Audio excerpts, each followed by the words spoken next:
Are you a superhero? Do you fantasize about being in control? Do you say to yourself, it shouldn't be that way, or it should be this way or that way? I mean, you fill in the blanks. I'm Roach, Mark Roach. I'm here to help you get what you want or what you need.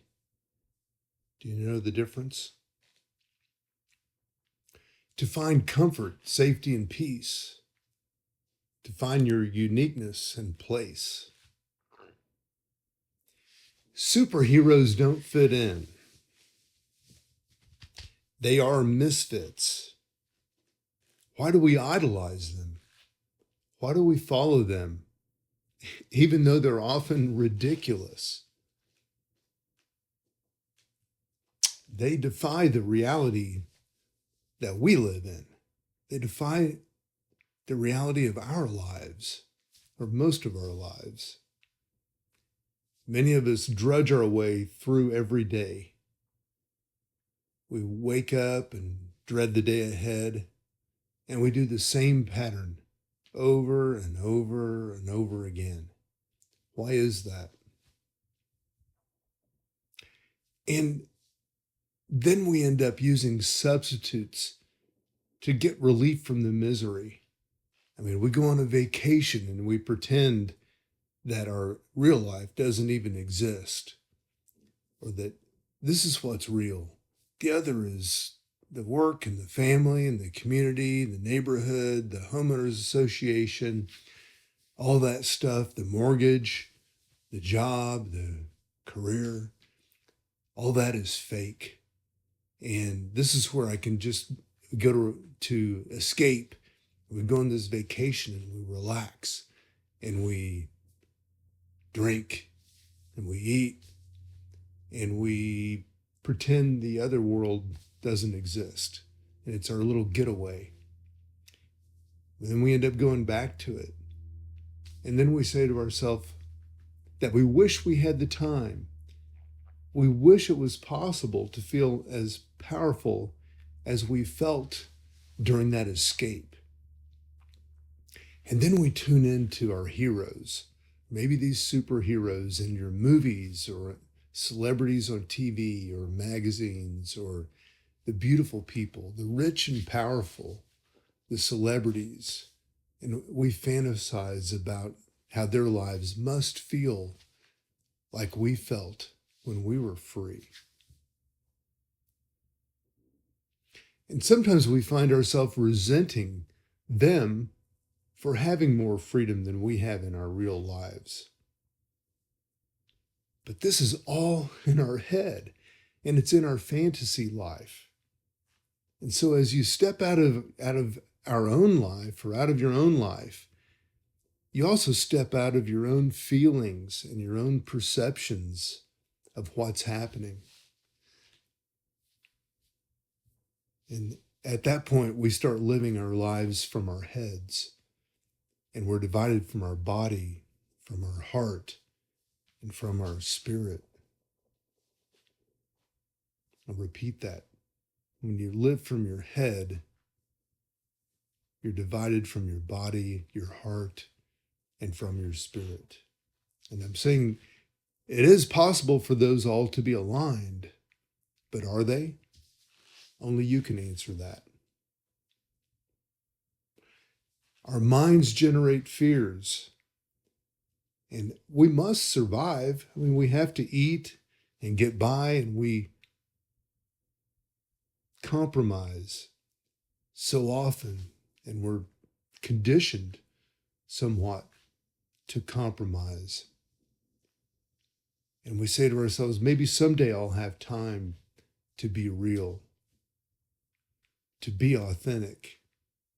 There's even some of these people that laugh about what it is to be able to actually operate from your feelings and be authentic, as if it's a joke and as if it's ridiculous. But often the people that we idolize and celebrate in our lives as heroes, we compartmentalize them and as if it's possible for just some selective people, but not everyone, and certainly not ourselves. So in the meantime, we get caught up in this game of shoulds and should nots. And often we make it into a moral game of, we basically justify our misery.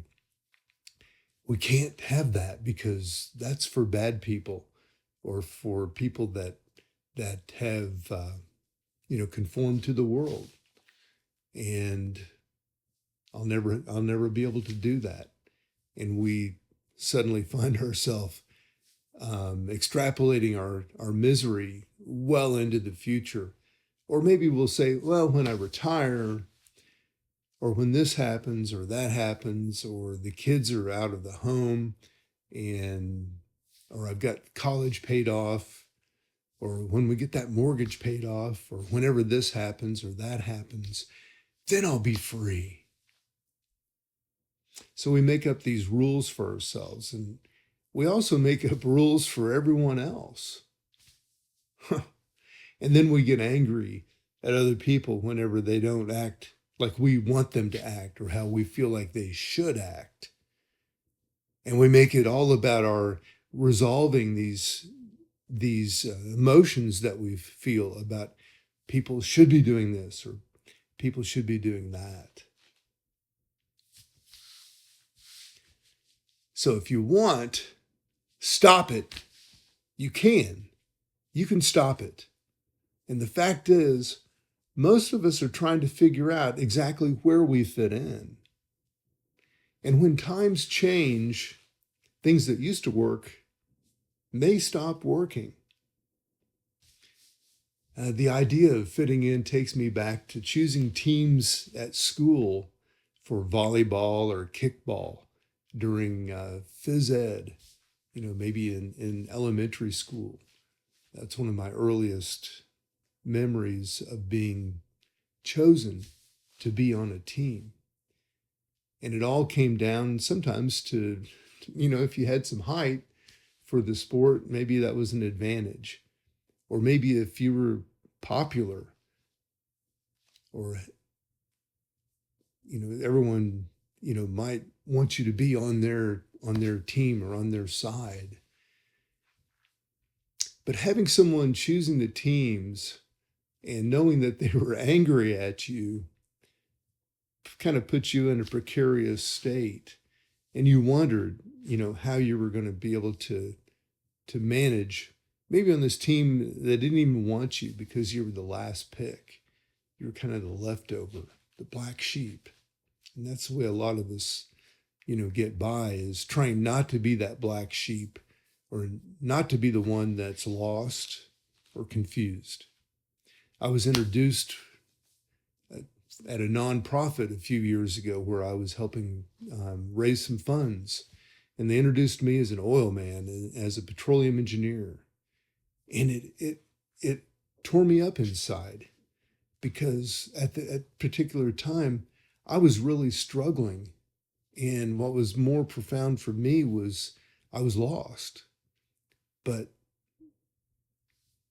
we're not really raised or conditioned or given support in our communities or in our churches or in our homes for letting ourselves feel lost or be lost.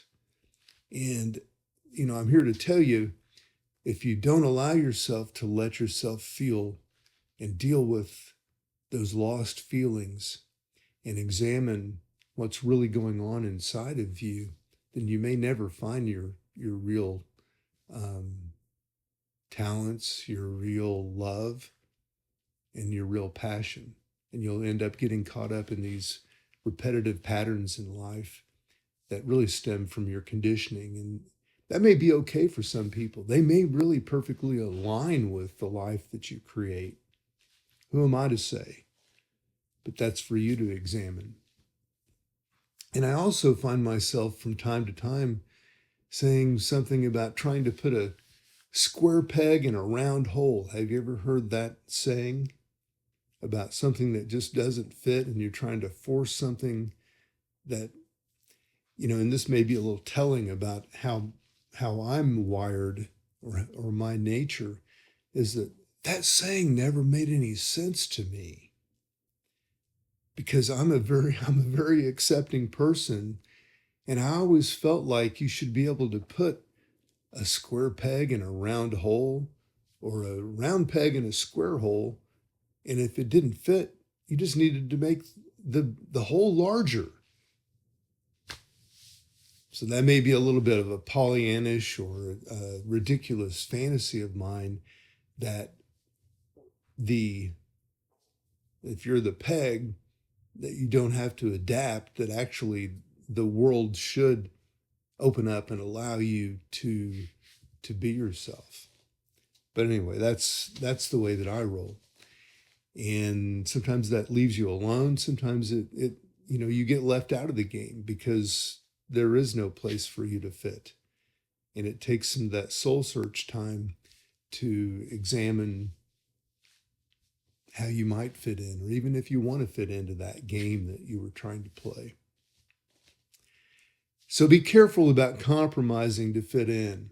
And if you don't know how it feels to be yourself, to really live in the moment, then maybe you better take time to know yourself, to observe the patterns of your life, find the ones that are real, and notice the ones that may be compromising who you are. You may have to stop being a watcher, and you may have to stop envying your heroes or those celebrities. And you may have to try to find a way to be alive in the moment. I'm Roach, Mark Roach. All the best.